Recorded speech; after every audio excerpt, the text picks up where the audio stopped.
Assalaamu calaykum waraxmatullaahi wabarakaatu. Maalin wanaagsan meel kastoo aad joogtaan, kusoo dhawaada Yasmin Yaasiin.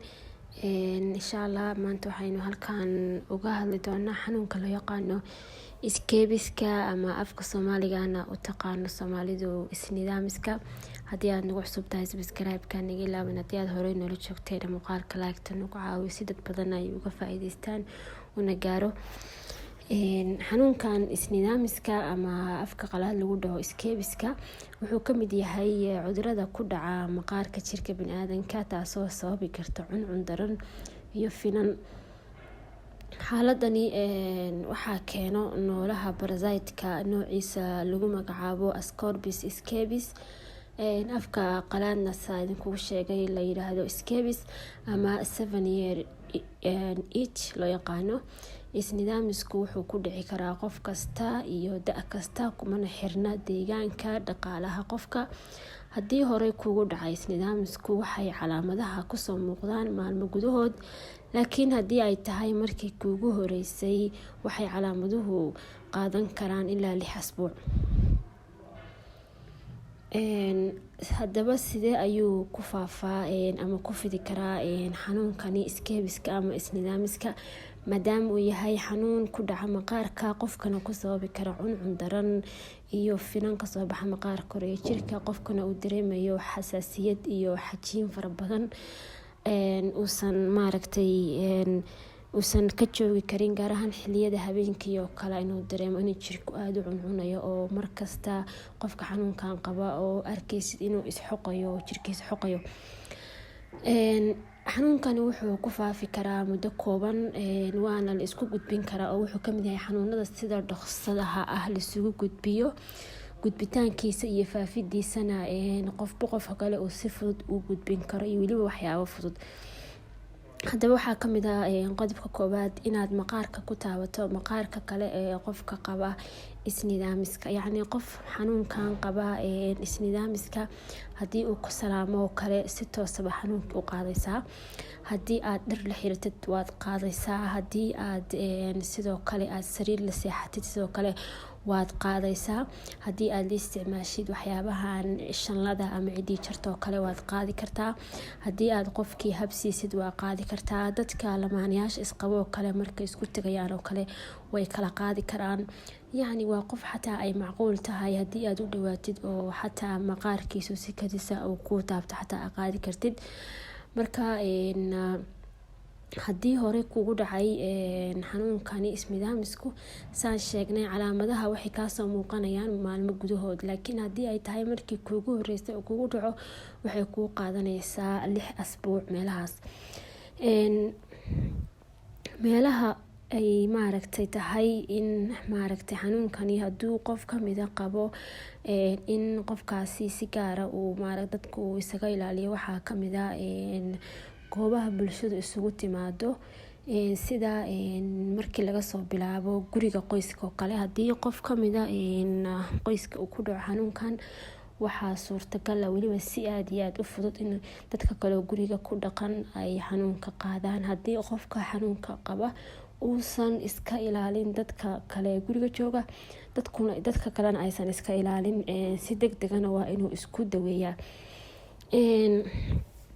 sababtoo ah isla seexashada iyo weliba wax isla wadaaga ayaa lagu kala qaadi karaa xanuunkan, waana waxa ugu fudud ee dad guri ku wada nool dhex mari kara. sidoo kale goobaha waxbarashada lagu barto, iskuulada, jaamacadaha, macaahidaha, dugsiyada qur-aanka, haddii qof kamid a xanuunkan uu ku dhaco dadka kalena aad bay u sahlan tahay in uu u gudbo. marka waxaa la gudboon qofka xanuunkan qaba inuu si degdeg isku daweeyo si uu badbaadiyo dadka bulshada kale ee ku hareereysan. sidoo kale goobaha caruurta lagu keergaray ee child care groupka, meelaha hoyga daryeelka dadka lagu daryeelo, hadday noqon lahayd dadka waaweyn, dadka yaryar. sidoo kale meelaha xabsiyada, suuqyada ganacsiga, meel walbo dadka ay isugu imaadaan, xanuunkani wuu ku faafayaa si guud iyo si gaarba. haddaba meelaha jirka kamid ah ee xanuunkani qofka uu ku dhaco uu ka dareemi kara ama uu ku faafo waxaa kamid ah haddii aan u kala qaadno 2 qaybood. dadka waaweyn xanuunkan hadduu ku dhaco waxay badanaa cuncunka ay ka dareemaan faraha dhexdooda between fingerska, hareeraha cidiyaha around nailska, kilkilaha armpitka iyo qaybaha gudaha ee curcuraha gacanta inner parts of the wrist, suxulka gudaha inner elbow, cagaha dushooda soles of the feet, iyo weliba gaar ahaan hadday tahay qof dumara waxay ka dareemi kartaa aaga xabadka oo kale inay ka dareento cuncun zaa'ida. hadduu yahay qof rag ahna wuxuu ka dareemi karaa qaybta hoose ee xubinta taranka, sidoo kale jilbaha knee, garbaha shoulderska iyo weliba qaybta hoose ee jirka.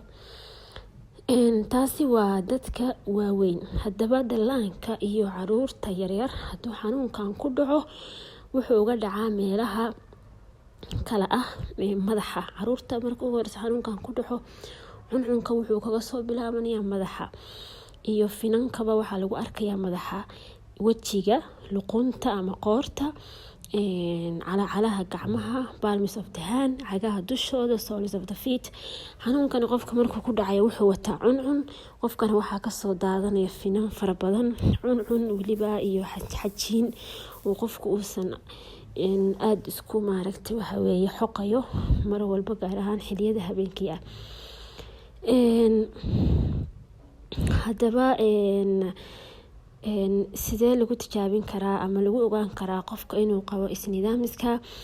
markii laga soo tago isheeg qofka inuu xanuunkii uu maaragtay isku arkay oo cuncun yeeshay ama finan maqaarkiisa kasoo baxay. sida aan wada ognahay maqaarka waxaa ku dhaca xanuuno fara badan oo badankoodna ay isku calaamado yihiin.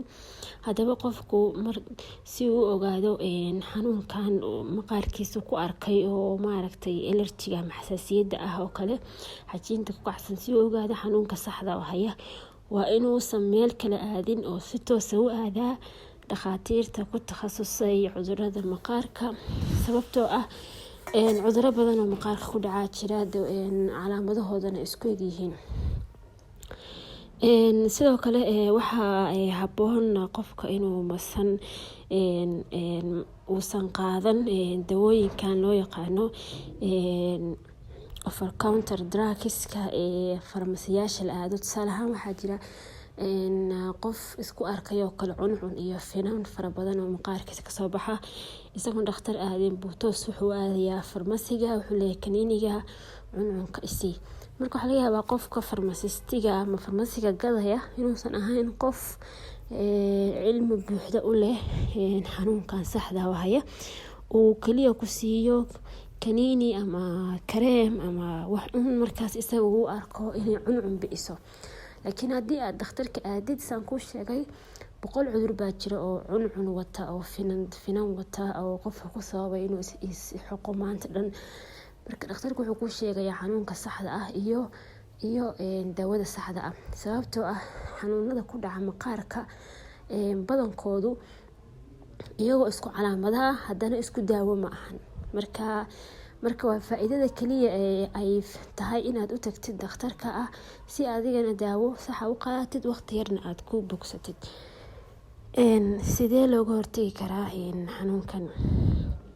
horta marka koobaad qofka xanuunkan qaba waa inuu iska dhaqaa dharkiisa, dhammaan shukumaanada, dharka uu xirto, dharka uu guriga la joogo uu ku labisto, uu markasta intuu dhaqo qoraxda uu geeya, iyo weliba meesha uu seexanayaan waa inuu markasta maaragtay ay noqotaa meel habaysan oo aanan wasakhaysnayn. sidoo kale waa inuu isticmaalaa biyo kulul iyo saabuun marka uu qubaysanayo. sidoo kale waa inuu ku dadaalaa nadaafada guud iyo midda gaarba meesha uu ku nool yahay, inuusan taaban qof kale ama inuusan la wadaagin waxyaabaha dharka ama waxyaabaha la isla isticmaalo ee dadku isticmaala, inuusan qof kale la wadaagin. haddaba intaasoo dhan haddii aan soo sheegnay treatmentiga escapeska ama daawooyinka isnidaamiska sidee lagu daweyn karaa? marka koowaad cudurkani haddaa u tagtid qof dhakhtar ah oo aad si sax ugu warantid. Waxa macquul ah dhakhtarku isagoo 99.9% dhakhtarku isagoonan wax physical examination kugu sameyn ama baaritaan dheeraada kugu diran in wareysigaaga kaliya uu kasoo dhex saaro xanuunka saxda ah ee ku haya. Xanuunkana cuncunkiisa iyo isxoqidiisa waxay u badan tahay xilliyada habeenkii ah. waana parasite ama waxaa weeye noole parasite loo yaqaano oo markaasi ku dhex kora jirka ama maqaarka kore ee bini'aadanka, taas oo ka dhalanaysa cuncun fara badan. Marka sababta keenaysa cuncunka waa in parasite-kii uu ku dhex koro kuna dhex noolaado maqaarka kore ee jirka. waxaa jira creams loo isticmaalo xanuunkan guud ahaan waxaa loo isticmaalaa dawooyinka jirka la mariyo sida creamska ama ointmentska. kaniiniyaal la isticmaalo iyadana way jirtaa, qofka waxaa laisugu daraa mararka qaar kaniini iyo kareembo. kaniiniyaasha loo isticmaali karo xanuunkan waxaa kamid ah uguna fiican kaniiniga loo yaqaano permethrin. waa cream u fiican sinamiska la mariyo, walow ay jiraan markaas dawooyin kale iyagana hadbaba waqtigii ka dambeeya waxaa lasoo saaraa dawooyin kasii casriyeysan oo kasii fiican. waxaa kaloo jira isagana kareemka loo yaqaano Coritamine, waa kareem isagana waxay yareysaa cuncunka daran iyo qofka markaas uu ka dareemayo maqaarka. magaciisana waxaa la yiraahdaa Coritamine cream. waxaa jira isagana cream kale loo yaqaano benzyl benzoate, waxay dishaa parasite-ka ku dhex nool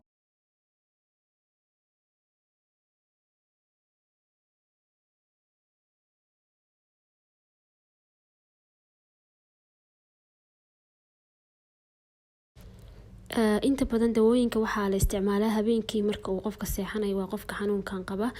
waxaana xusid mudan in qofka xanuunkan qaba habeenkii marka uu seexanayo uu soo qubeysto saabuun iyo biyo diiran uu kusoo qubeysto. waxaa jira daawo afka laga qaato oo la dhaho Ivermectin, waa daawo afka laga qaato waxaana lagula taliyaa dadka ay waxba ay ka tarweyday dawooyinkan jirka la mariyo oo kareemada ah iyo kuwa isnidaamiska qolofta leh qaba. Ivermectin looma adeegsan karo inta uurka leedahay ama qofka dumarka oo kale hadii ay uur leedahay oo kale ama hadii ay tahay hooyo ilmaha nuujinaysa oo kale. sidoo kale caruurta miisaankooda uu ka yaryahay sidoo kale 33 radul iyagana laguma talin inay daawadan afka ka qaataan, waa in kareemkaas ay wadaan.